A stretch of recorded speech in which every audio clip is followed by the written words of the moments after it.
Okay.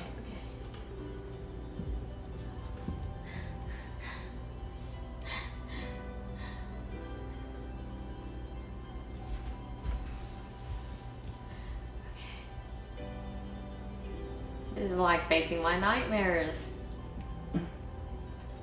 Alright.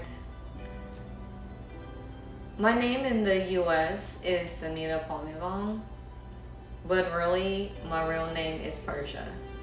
I don't know my last name, and I barely know my biological parents. I was born in Bangkok, Thailand,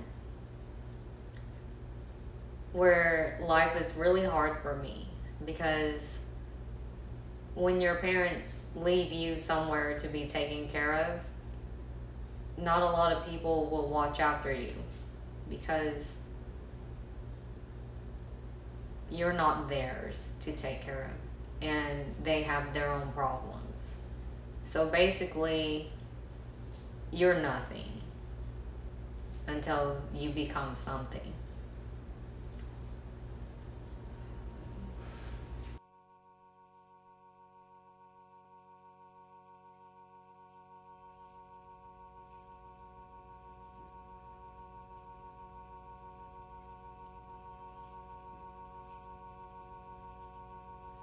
After I was born, few people took pity on me. So I was already outcast as I grew up. I was moved from village to village, living a really good life until they changed the laws. And then it became what you call foster care.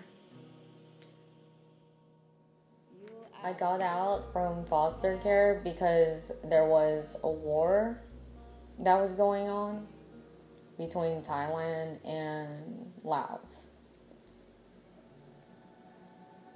They were becoming a communist nation, or they were still fighting about it. I really can't remember, but there was a lot of, I guess, trouble. So they lost me, and they lost all the papers, and they lost the home, and I had nowhere to go. It's not scary because I didn't have anywhere to go in the beginning.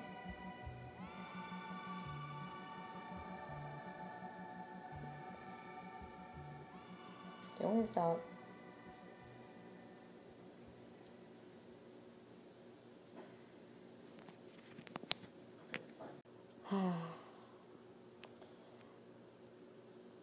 When I was in foster care, it wasn't the best because one thing, nobody's watching you. There's no social worker walking into your home, checking on these little kids.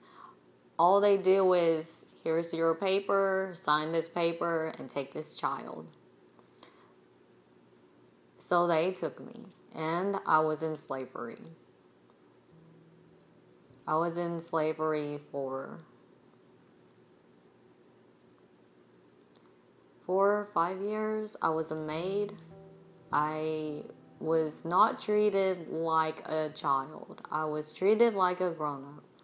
I cooked and I cleaned and I made money too. And then when I say when I make money, I mean I danced. And I danced very pretty. What's so interesting about Thailand and Bangkok is that you get pedophiles from different countries. Because over there, where I was, there's barely any rules. There was barely any laws. Especially when you come into my part of the world.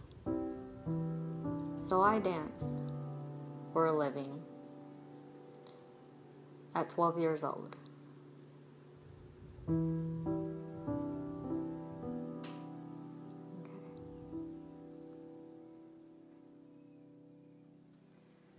So I got tired I got tired of dancing. I got tired of being treated like I wasn't a human anymore. I know that God wanted something different for me because we would just get people from churches coming into the house and giving out Bibles, and one day my future just changed. I was sitting on the streets begging for money, and a missionary found me, and she just spoke to me. Gosh, this is so hard.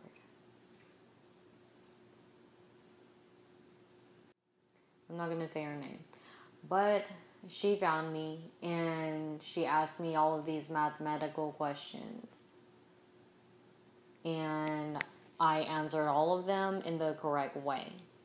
Because in the house that I lived at, when the kids and the children, when they were all put to sleep and the beds were, I guess, the sheets of the beds were folded up nicely and the house was clean, I went back and I would study. Because I knew that knowledge is power and that it will get you somewhere in this world. Somewhere. I didn't know.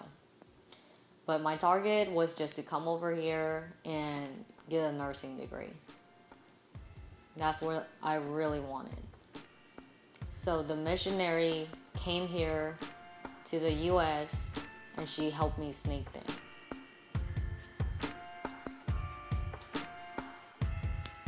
Maybe I shouldn't say that during the interview. I am happy to be alive, 'cause I know I could not be in a place that's